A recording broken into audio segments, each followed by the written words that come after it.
Well, welcome on in, friends. We have today our friend Michael Lee Stockwell, who is a designer from Lego. Been with Lego for 12 years now, is it? Almost 13. Almost 13 years. Yes. And yo, Joe Overrated, what's up? Welcome on in. So, can you see that text okay? Yep. Yeah? Let me see if I can make it a little bit larger so it's a little bit easier to see. Amazing. Did you work on the games? Did you work on any of the Lego games? Not specifically on. Are you talking about the Lego brick games or video games? I think you should be talking to the video games. Yeah. So it's a very big we leave that to the gaming professionals. The gaming professionals. What we do is. What do you do? Oh, what I do? Yeah. Well, build models. Build models. For kids and for passionate adults. Awesome. And we definitely have a lot of those who are going to be joining us today. What's up, Shadowflame? Welcome on and good to see you. So, no, guys, Michael Lee Stockwell is a Lego designer. He's been with them for over 12 years, almost 13. And you actually started, I think your path to Lego is very, very interesting, especially considering you started and were born and raised here in Canada. So how did that evolution kind of take place? Well, yeah, I think way back when I was a kid, I recognized the need to find a creative path, an outlet for that creativity. I ended up choosing to study jewelry design here in Toronto. Yeah, what did inspire jewelry design in particular? Like, I feel like that's a very niche thing, right? So it is a kind of niche thing. I guess maybe it was somehow my way of rationalizing a career in a creative way. Gotcha. That's awesome. And then, so how long were you in the jewelry industry before you had made Almost 20 years. Almost 20 years? That's just such a long time. Do you have any like favorite projects that you had worked on when you were doing the jewelry related stuff? Oh, it's been so long. Okay. Yeah, but I worked. I had my own business at a point. Oh, wow. I worked for other people, so that did a lot. Crazy cool. And would you say that helped, like that played a big part in why you got into Lego? Well, I think the thing that if you compare the two, I don't know if there's any definite link, but when I was designing jewelry and the same thing when I'm designing Lego products, it's all about that interaction to the product. Okay, gotcha. And what happens when you either wear the jewelry or you play with the Lego, it's got to work give you a great experience. Yeah, absolutely. That is so cool, and I'm so glad that worked out for you. And obviously, we're very thankful to have you working for Lego. So, chat. Honestly, this is, I think, a really awesome opportunity for you guys to have some one-on-one time with a Lego designer. It's not every day that we get the opportunity to have someone so awesome hanging out with us. So honestly, guys, feel free to throw out some questions. I'll of course ask that you please be very respectful and don't try and ask for information on what's coming, because then we might have to just like end the stream, I think, or maybe I'll have to drop a couple bans. I don't want to have to ban anyone from the chat today. But if you guys behave and you ask some nice questions, we should be all good to go. So feel free, guys. Bad Noob, Outlaws, Daisy, Shadowflame, Joe, any of you guys, any questions you have relating to Lego set design and his experience at Lego. So let's start with an awesome one. Favorite Lego set that you designed? Well, what we're here today at the Expo for is the 20th anniversary of Lego Star Wars.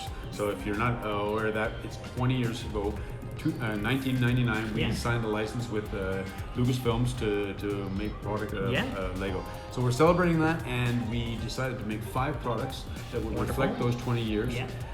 One of them being the Slave One, and that's the one that I did. Which we actually happen to have with us right here. There it is. That big, beautiful set, looking so fantastic.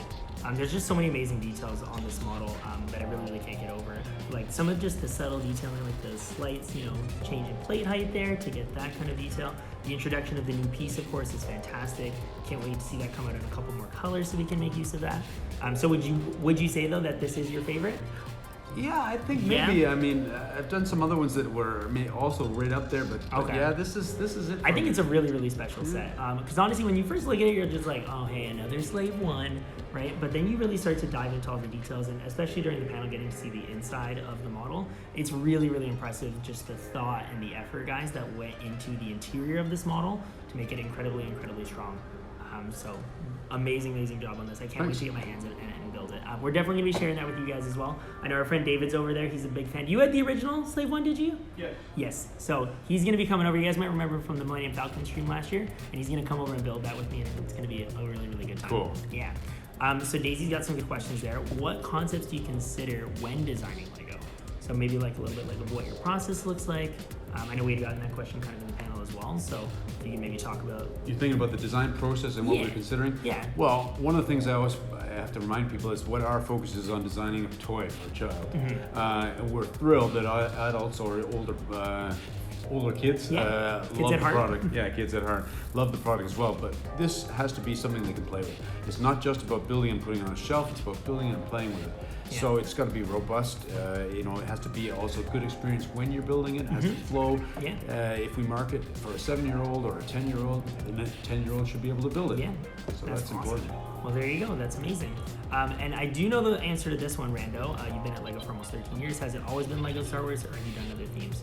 So I know we had talked about earlier that you had started in Creator, was Right, it? did some And then Creator. moved into some Ninjago. How long did you spend in those like Oh, particular areas? not long. Actually, when I was in Creator, I was actually doing building instruction for it. Oh, okay, wow. So was that your first? That was what I was doing when I first started Oh, at no LEGO. way. Okay, Yeah. that's awesome.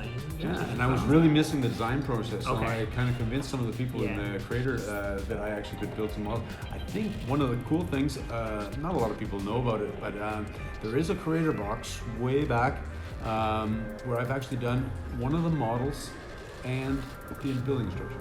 Oh wow, so you did both. Yeah. Oh, and that's that- probably I very don't rare that think- someone. I don't think that's That happened might be before. the only set where Maybe. someone did the Yeah. instructions, and oh my gosh, that's crazy cool. Crazy. And then I cool. hopped love into that. a Ninjago after that. Okay. First wave of Ninjago. First wave of Ninjago. Ninjago was, I think, like a really special theme for LEGO in that it's like persisted for much longer than almost probably any We other definitely like didn't LEGO expect. sub theme, right? It just really caught on. The show is, I actually love the show. I watched the first 3 seasons of it. It's so fun. So it's really cool getting to Great. get into it. And thank you for working on those sets. Oh. Definitely made for some memorable that's good. sets for kids, obviously. Do you have a favorite LEGO minifigure or a favorite LEGO video game?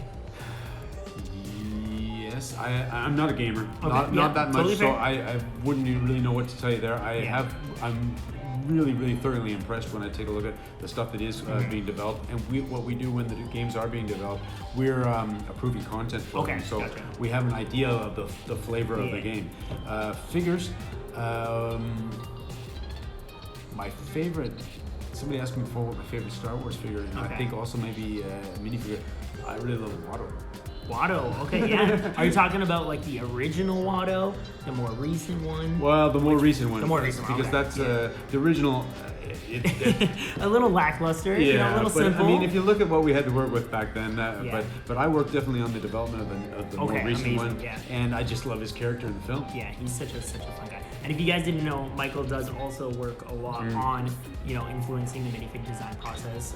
A lot of the time relating to it. Do you actually do any of the sculpting work yourself? I don't do much of the sculpting, Okay, but I have done some the more CAD-based elements. CAD-based elements, okay. We 'Cause talked one- about Amidala's skirt That's at right. one point. Yes, That was yes, one I did. Yeah. That's so cool. Because if you guys didn't know, LEGO often will actually use clay to model out designs Yeah. ahead of time when they're trying to figure out a new mold for a LEGO piece. So it's kind of really cool to get some insight on that in the panel earlier. Yo, what's up, Tues Thurs? It's good to see you, man. A great question, and I think one a lot of people would love to hear about is like what's the process in getting involved with or becoming a LEGO designer? What kind of maybe advice would you have for people having been with the company for so long, seeing what kind of experience and different backgrounds maybe people Yep. come from? What advice do you think you can offer there? Well, I think if you're passionate about building and you're serious about you'd like to pursue a career with Lego, then you put together a portfolio. It Okay. does not necessarily have to be with Lego. Okay, yeah. It could be anything creative. Yeah. And you send it into Lego, and they'll take a look at it. And we have workshops. Awesome. And then what we do is we call in prospective candidates Yeah. to those workshops. They're usually there for a few days, and Cool.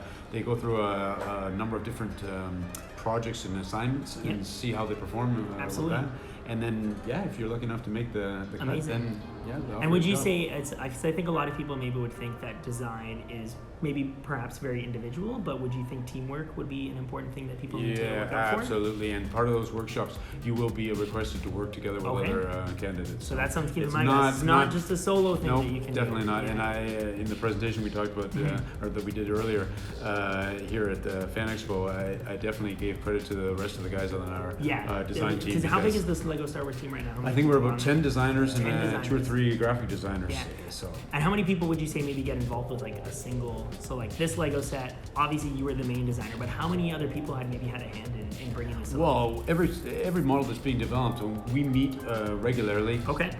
Every Monday we have a formal Cool. design team Okay, meeting. there you But go. it's an open design For sure. atmosphere. So but every one of those meetings we bring our models, what we're working to the table, Yeah. and then we scrutinize each other's models. Gotcha. And we talk about what what we've been working on, what types of challenges we're up against, and then we break up the meeting, and then we go to a design table, and then we work on trying to solve some of these problems together. Well, there you go. That's some awesome advice. And Jonas, welcome on, and great to see you. Jonas is actually, I don't know if you're familiar with the AFOL designer program that BrickinNick did. He was the designer behind the Lego story set, so the one with the 4 modules there. Nice. So he's an amazing builder as well. It's great to have you here, Jonas. Yeah, great. Any advice on how younger builders can get a head start? I honestly think the best answer to that might just be build, right? Yeah. Force yourself to get creative. There's a lot of different ways to obviously explore with Lego building.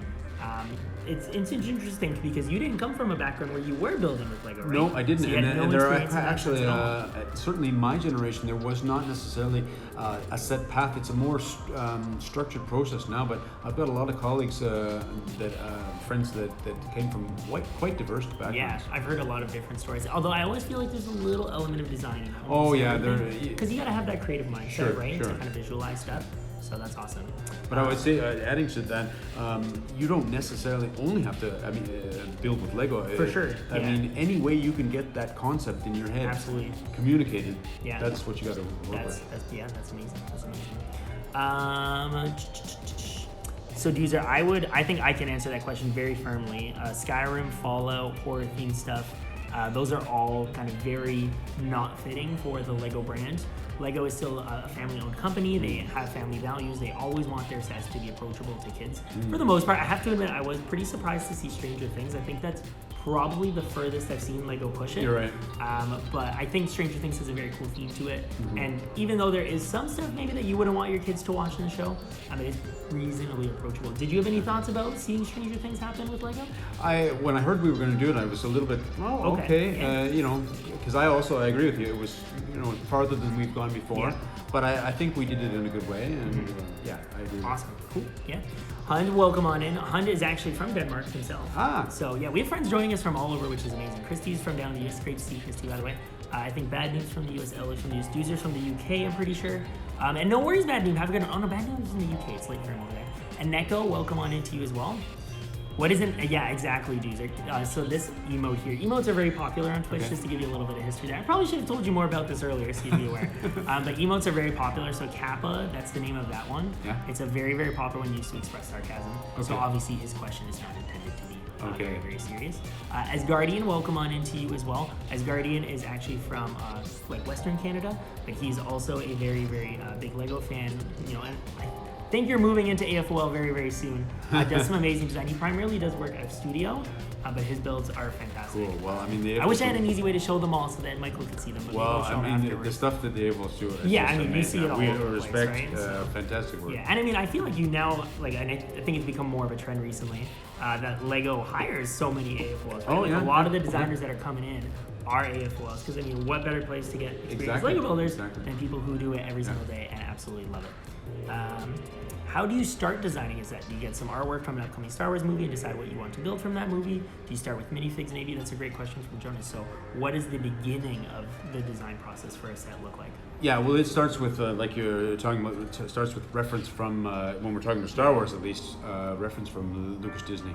That's what we work from, trying to match that as closely as possible. And that also, if we're talking about elements, if we're talking about a new, like Sokkas the Bounty Hunter that is new for this set, we have to try and find a balance between the sculpted detail in the element and the decorated detail. That's something we're something you got to consider. Yeah.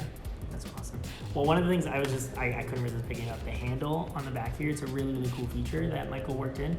It's kind of inspired by the original Kenner toy from the original Star Wars stuff. So that basically kids could pick this up, play with it very easily.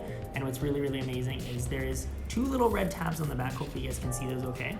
And those actually control the flick fire missiles all the way, or not flick fire missiles, spring-loaded missiles. Spring-loaded, yeah. Yes, sorry about that. I'm still remembering some of the Star Wars stuff from the past. No problem. So those actually go all the way through this build somehow and interact with these spring-loaded shooters. So I think I can shoot the camera a little bit. We'll grab those after. Yep. See that? How crazy cool is this, right, guys? Oh, and Aussie, that's right. Sorry, Outlaws. I remember now. Do you have a favorite drink? Random, more personal things about you. Do I have a favorite drink? Favorite non-alcoholic drink?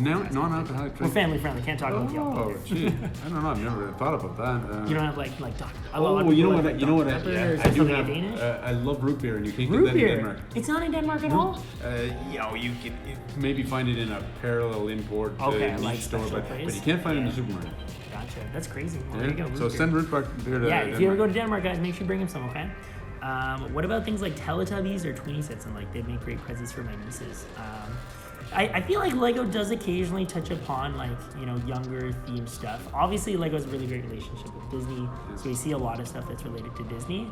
But I don't really know about like, are you familiar with Teletubbies even? Yeah. Do you remember them? Oh yeah. Yeah. I don't feel like they're not very relevant anymore. Well, I think I don't. I'm not sure how relevant they're.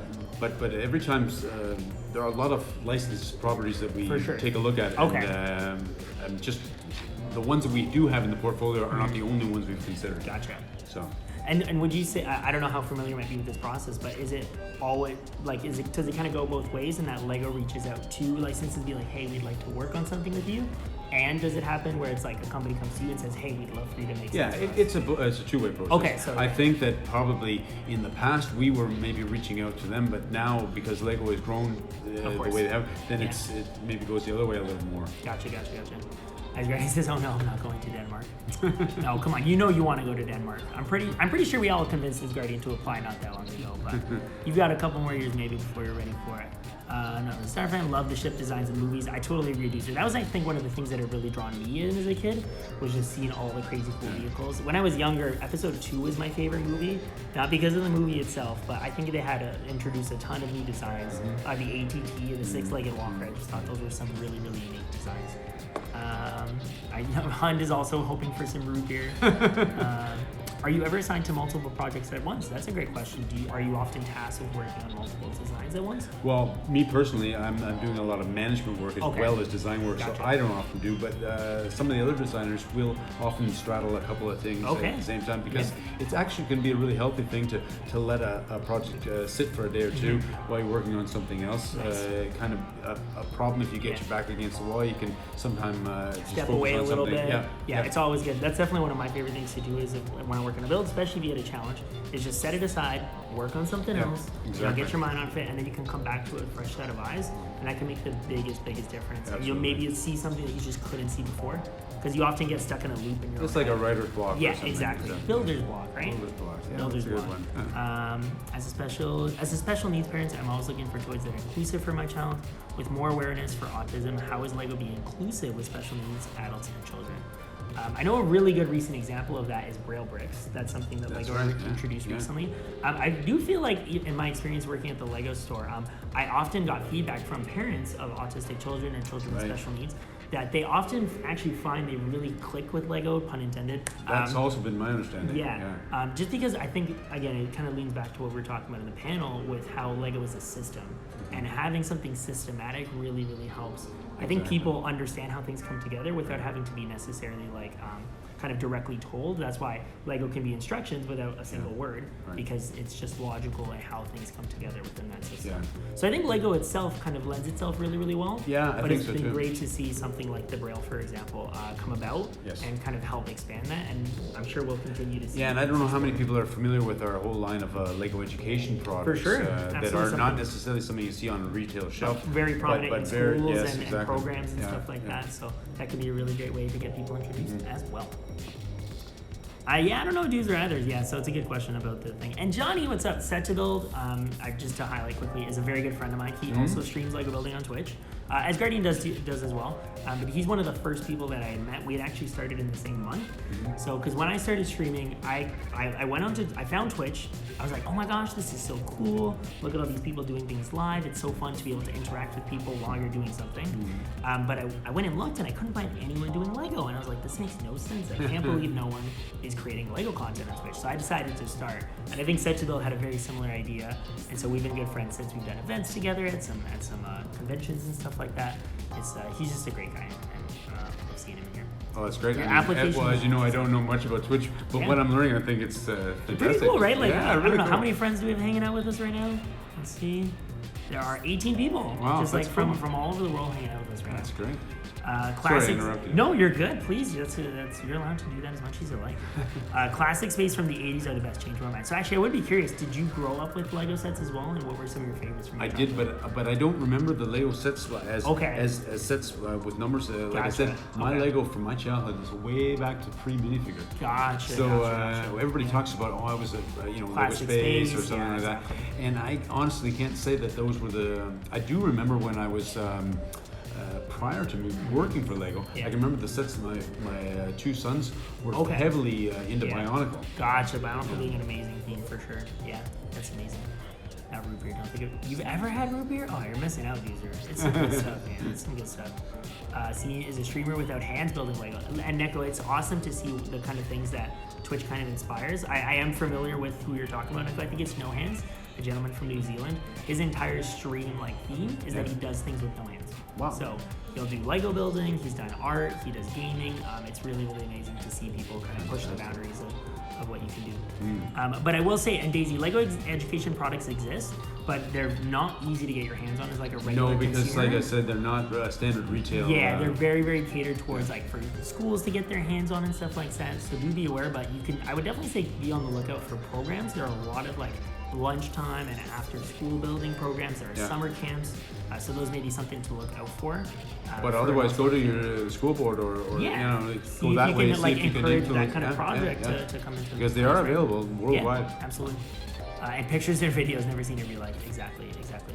I like the idea of stuff like Lego Connects Mechanical Center being used in means for education because they teach kids about matches or maths and science. Sorry, that makes in a non-intrusive way. They learn without even realizing that. I think that's like probably one of the reasons that the Christiansons back in the day were so excited about Legos because they probably realized how much more Lego can do than just be a toy. Right? Exactly, and of course there is still a huge fan base among parents that this is an alternative to a lot of other online activities. Yeah. That you can take a break from that. You can do some the Lego, and then we're finding so many other ways to merge those things Bring those together. right? Yeah. So the hidden side sets being a good example, which we are going to be building soon, which I'm really, really excited about.